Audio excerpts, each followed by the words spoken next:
এই যে এটা হচ্ছে আমার প্রাত্যহিক সকালবেলার কাজ আর কি। এই যে সুপারি গাছ আছে, সুপারি গাছে পানি দেওয়া, এটা হচ্ছে আমার প্রাত্যহিক কাজ। প্রত্যেকদিন সকালে ঘুম থেকে উঠে আগে সুপারি গাছে পানি দাও। এই যে পাশে হচ্ছে লাউ, শিম, তারপরে হচ্ছে ধুন্দল, আর হচ্ছে পানি কুমড়া এই যে পাশে। আর এগুলো হচ্ছে সুপারি গাছ।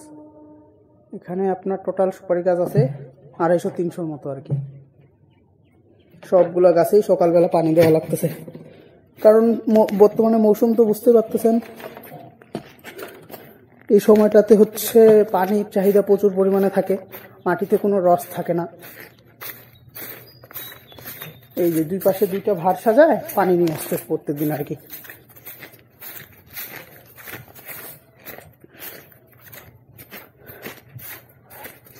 বাহ, চারিপাশে কিন্তু কুয়াশা